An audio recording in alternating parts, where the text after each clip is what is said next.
Alors, je suis avec Lauriane sur le Roc d'Azur. On va vous parler des vélos femmes et des composants pour femmes. Lauriane, en tant que femme cycliste, qu'est-ce qui t'importe le plus quand tu choisis un vélo, quand tu choisis une paire de chaussures, un cuissard, un maillot? La technique et le confort.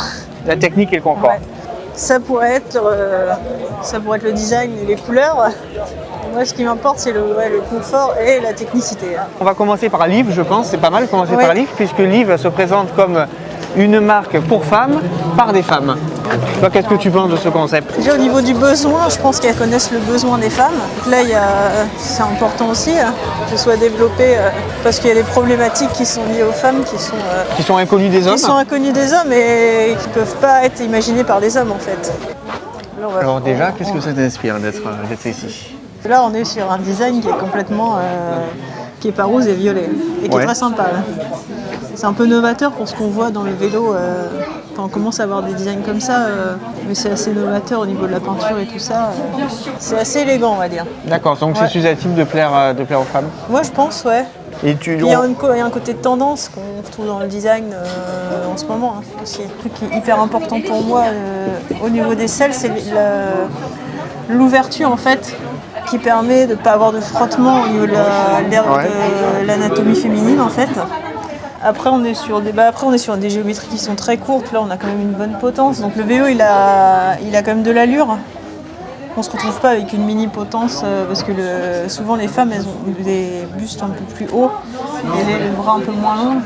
Et du coup elles se retrouvent avec des potences toutes petites. Donc là le vélo il est équilibré. Donc ça te plaît d'avoir un vélo vraiment spécifique avec une géométrie spécifique? Un vélo qui ressemble à quelque chose, qui ressemble pas à un vélo avec une potence de 80, quelque chose qui reste beau et équilibré. Ouais.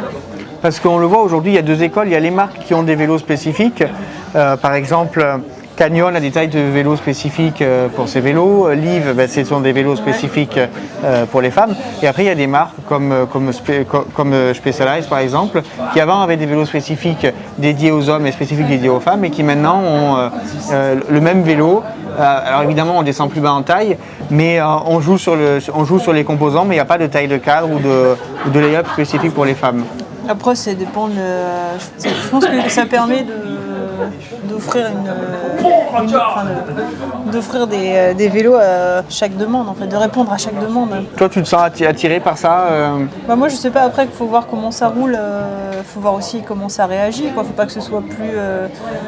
moi, j'aime bien les vélos rigides qui réagissent bien, par exemple. Faut pas que ce soit mou sous prétexte que c'est pour les femmes. Après, il y a quand même aussi l'émergence des équipes pro-femmes qui roulent sur des vélos. Elles ont aussi des besoins qui sont définis. Elles roulent souvent sur des vélos hommes d'ailleurs. Ouais, parce que chez Liv, on a le Langma, on a là-bas. Tu vois, ça reste des vélos femmes, mais la hauteur de douille, elle est quand même. Elle reste importante sur celui-là. Au niveau des coloris, qu'est-ce que tu en dis? Après, c'est des goûts personnels, je trouve ça sympa. Moi, les côtés violets et tout ça, c'est vraiment personnel. On a quand même du rose. Hein. Ouais, mais on a un reflet rose.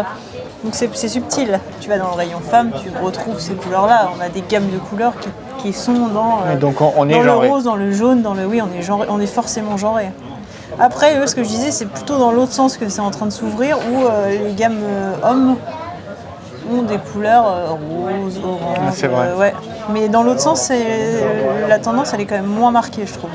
Moi j'ai toujours roulé sur des cuissards hommes, sauf que ça pose des problèmes parce que la peau de chamois par exemple s'arrête plus tôt derrière, elle est moins large, et en fait nous on est sur le pli comme on a les hanches un peu plus larges, on est sur le pli ou sur la couture, et c'est là que ça fait... les coutures font mal en fait. D'accord. Les coutures font mal parce qu'elles ne sont pas adaptées. Alors après, moi je roule sur des cuissards hommes parce que j'ai des cuisses qui sont assez fortes, et que la plupart des cuissards femmes, c'est fait pour des cuisses de 30 cm. Quoi. Et alors, cuissard avec bretelles ou sans bretelles? Les deux, moi j'utilise les deux. La bretelle permet de ne pas avoir d'ouverture sur le maillot. Alors là, on est sur une spécificité, c'est que pour pouvoir aller uriner sans se déshabiller complètement. Non, on est obligé de retirer son maillot vu que ça se passe par la tête. Ça se passe, oui. Donc la problématique est quand même là. Si t'as rien sous ton maillot, tu te retrouves à poil. À poil. Dans celui-là, je pense qu'il est plus entrée de gamme déjà. 2006. Ouais. 2006 et déjà il est sympa. Hein. Mais il a un gros sloping. Contre, tu dois avoir vachement de confort sur le. Regarde. Ouais. On a une sacrée déformation. C'est bien. Enfin, il faut aimer, mais c'est bien. Après, Liv, c'est une marque qui plaît. Enfin, moi, je connais énormément de filles qui achètent des livres. Déjà parce qu'elles trouvent leur taille.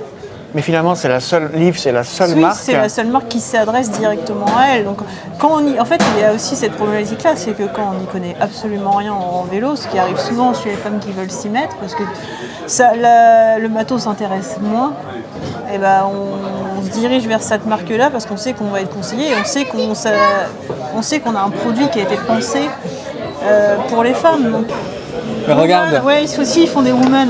Là. Regarde. Women Mimic Expert. Ah oui. Regarde. Là, tu vois, sur celle-là, unisexe. Ouais, et là, c'est une woman. Donc, on a ce. Alors, moi, je suis moins fan parce que j'aime bien quand c'est vraiment évasé comme ça. D'accord. D'ailleurs, c'est celle-ci que j'ai en 167, 168. D'accord. Moi, c'est celle-ci que j'ai que j'utilise sur le longue distance. Mais c'est vrai que c'est pratique comme c'est indiqué unisexe, ça veut dire ok. Et celle-ci a été étudiée plus pour les femmes, women. Cette technologie mimique. Alors, moi je suis moins fan parce que ça vient quand même appuyer, mais on a une partie qui est plus molle et je sais que j'ai eu le retour, en fait, j'ai eu des femmes qui me l'ont conseillé en me disant moi j'aime bien cette technologie là en fait. Je sais pas s'il y a une différence notable à part sur la largeur de la selle quoi. Moi je suis en 168, j'ai fait la mesure. Et je trouve une selle avec des appuis larges en fait. Et tu es bien dessus? Bah ouais, je suis bien dessus. Hein. Non, c'est important. Mais là, on est sur des produits qui ont été étudiés pour les femmes. Et où ça se justifie en fait. C'est vraiment la selle, je pense que c'est vraiment là où c'est l'élément le plus important. Ouais.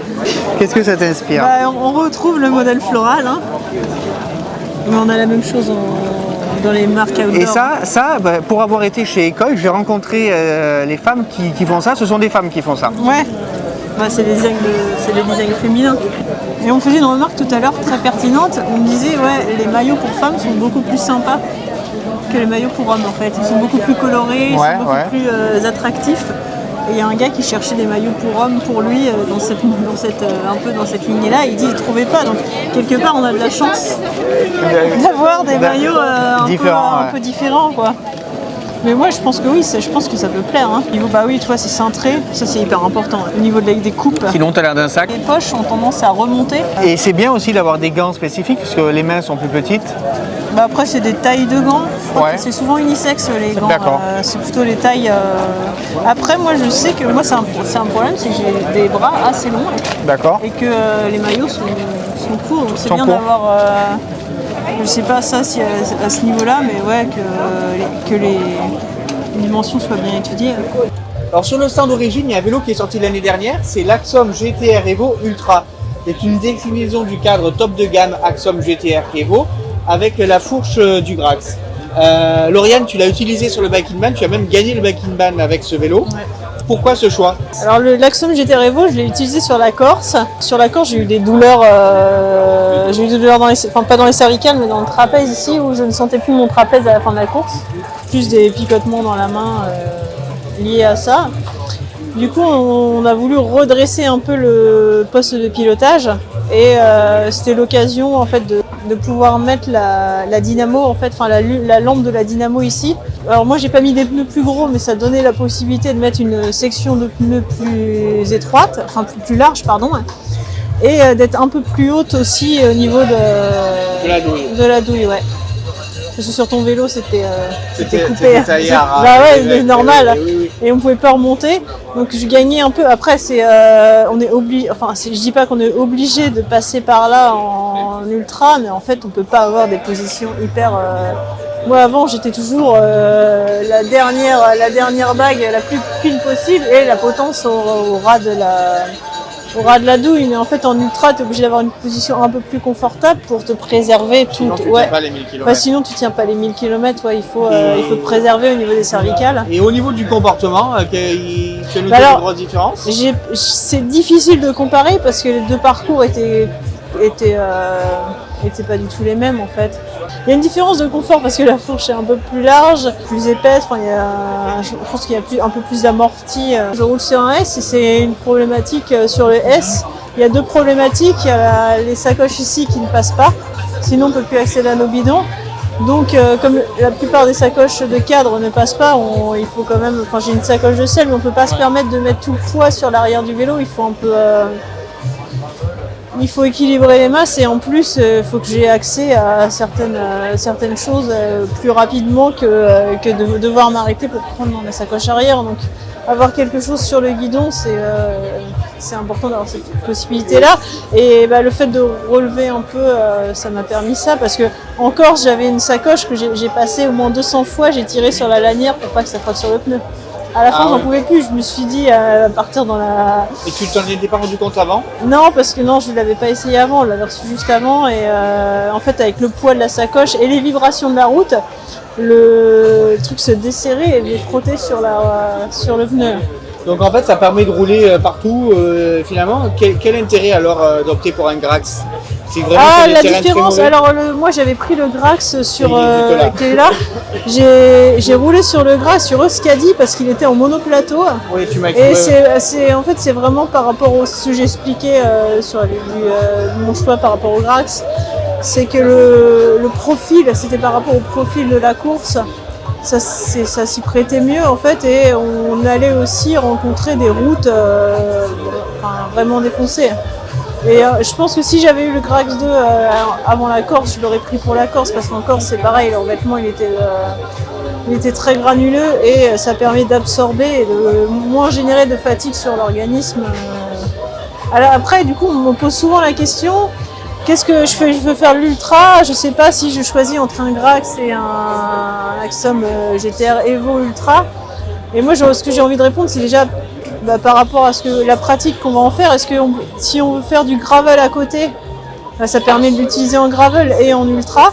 Si on ne fait pas du tout de gravel, il vaut mieux se diriger directement sur un Axom. Et après, ça va dépendre du profil vraiment de la course. Mais là, par exemple, j'en ai fait 3 cette année et c'est 3 profils complètement différents. Donc on peut pas. C'est difficile de choisir un vélo en fonction d'un profil de course.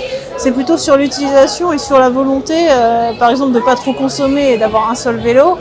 Ou alors, si on a les moyens de se payer 2 vélos, autant segmenter et de prendre le Grax pour le gravel et d'avoir aussi la possibilité de l'utiliser en ultra quand ça s'y prête.